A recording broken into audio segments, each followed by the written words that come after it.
Gordon was cross. Why should Henry have a new shape, he grumbled. A shape good enough for me is good enough for him. He goes gallivanting off to crew, leaving us to do his work, and comes back saying how happy he feels. It's disgraceful. And there's another thing. Henry whistles too much. No respectable engine ever whistles loudly at stations. It isn't wrong, but we just don't do it. Poor Henry didn't feel happy anymore. Never mind, whispered Percy. I'm glad you're home again. I like your whistling. Goodbye, Henry, called Gordon. We're glad to have you with us again, but remember what I said. Later, Henry stopped at Edward's station. Hello, Henry, said Edward. You look splendid. I was pleased to hear your happy whistle yesterday. Thank you, Edward, smiled Henry. Shh, shh. Can you hear something? It sounds like Gordon, said Edward, and it ought to be Gordon. But Gordon never whistles like that. It was Gordon. He came rushing down the hill at a tremendous rate. He didn't look at Henry, and he didn't look at Edward. He screamed straight through the station and disappeared.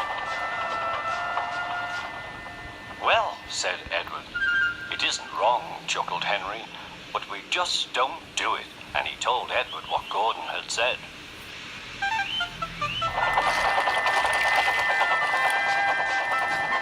Meanwhile, Gordon screeched along the line. The noise was awful.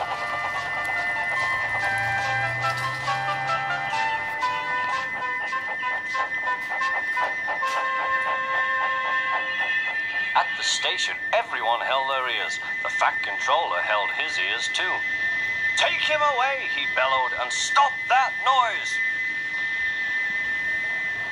Gordon puffed sadly away, but he wouldn't stop whistling until two fitters climbed up and knocked his whistle valve in place. That night, Gordon slunk into the shed. He was glad it was empty. It isn't wrong, murmured Henry to no one in particular, but we just don't do it. No one mentioned whistles. Next morning, Henry was enjoying himself enormously. I feel so well, he sang. Trickety-trock, hopped his coaches. Then he saw some boys on a bridge. Peep, peep, hello, he whistled. Oh, he called. The boys didn't wave and take his number. They thought it fun to drop stones on him instead. They've broken our glass, sobbed the coaches. The passengers weren't hurt, but they were cross. Call the police. No, said the driver. Leave it to Henry and me. What will you do, they asked. Can you keep a secret? Yes. Well then, said the driver. Henry is going to sneeze at those boys.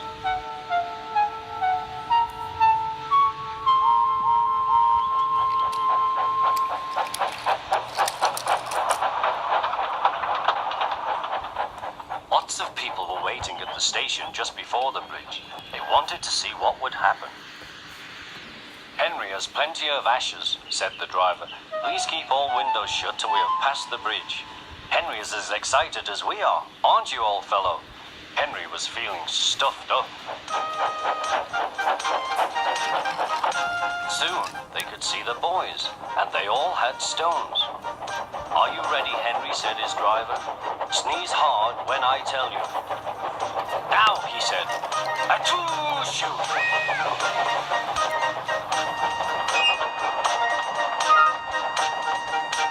Well done, Henry, laughed his driver. Henry went home very pleased with himself.